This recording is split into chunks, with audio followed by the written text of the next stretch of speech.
Diseases from insects, especially mosquitoes, have very serious global implications.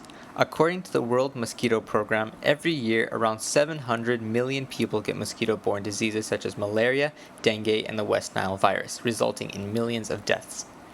This is a significant social issue, as more than half of the world's population live in areas where mosquitoes that can carry these diseases are present.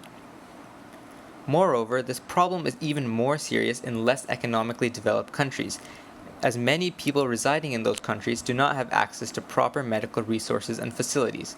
Thus, people in less developed countries are at a higher risk of dying to mosquito-borne diseases. For example, the World Health Organization reported that 85% of all malaria cases in 2015 were from sub-Saharan Africa. Malaria itself is a treatable disease and can be treated by removing the parasite from an infected person's blood, but around 1 million people still die from it every year, mostly due to the inaccessibility of modern medical facilities. In order to understand how science, more specifically biotechnology, can combat this problem, we must first understand how mosquito-borne diseases are transmitted. Let's take malaria, for example. Malaria is a disease caused by a parasite called Plasmodium, which is thought to have evolved in non-human primates, such as gorillas. When a female Anopheles mosquito feeds on the blood of a human or an animal infected with the parasite, the Plasmodium infects the mosquito.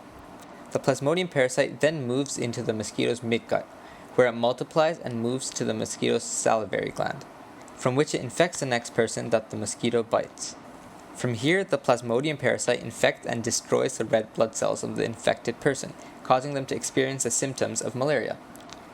The parasite is able to survive in the mosquito because of a specific gene that the mosquitoes have, called FREP1, or FREP1, also known as fibrinogen-related protein 1, which allows the oocyst containing the zygote of the parasite to develop.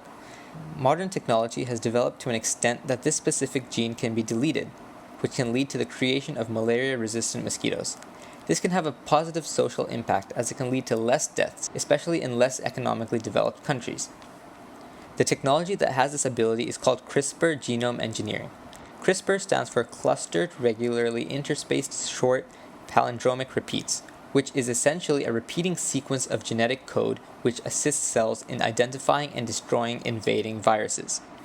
These sequences of genetic code are what allows this technology to delete and alter DNA. CRISPR-Cas9 is one of the most popular genome editing technologies within the scientific community, as it is one of the fastest, cheapest, and most efficient methods of editing DNA. In order to replace or delete a certain bit of genetic code, in this case, the FREP1 gene, scientists first design a short sequence of genetic code that corresponds to the gene that needs to be replaced or deleted. This is called guide RNA. Scientists then bind the guide RNA to Cas9, a protein that defends cells from DNA viruses. Cas9's primary purpose is to cut DNA, which is why it is used in genetic editing. The guide RNA and Cas9 then travel through the cell's nucleus looking for a piece of DNA that matches the guide RNA.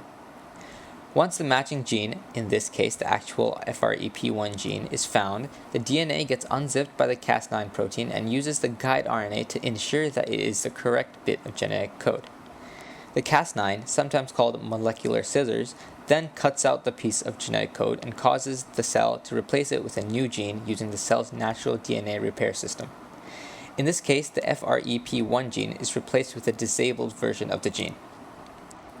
In an academic research paper by Yumei Dong et al., in which CRISPR technology was used in an experiment to deactivate the FREP1 gene of mosquitoes, it was concluded that the inactivation of the FREP1 gene was extremely effective at suppressing the parasites from developing, and thus, the parasite could not infect humans that the mosquitoes fed on. Although the prevention of the transmission of the malaria parasite was successful, the genetically modified mosquitoes themselves developed slower and were less likely to feed on blood. Since there's still a lot that scientists don't know about genetics, they're unable to solve problems like these with what is currently known. Furthermore, these GM mosquitoes had significantly reduced lifespans, which would mean that later generations of mosquitoes would keep getting smaller.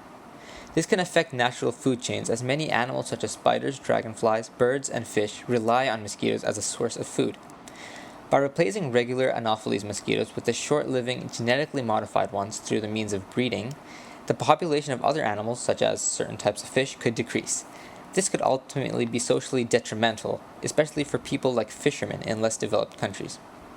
In conclusion, biotechnology can be used to reduce the negative social impacts of insect-borne diseases by reducing the number of deaths caused by them, especially in less economically developed countries.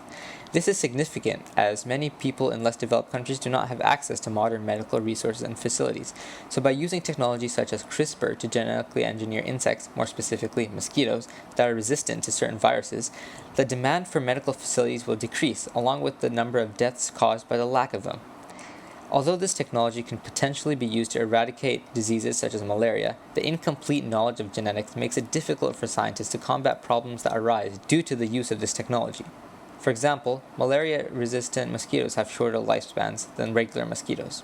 To conclude, it is a personal belief that scientific innovations can advance to a point where it will be possible to completely eradicate insect-borne viruses through the use of genetic editing technology.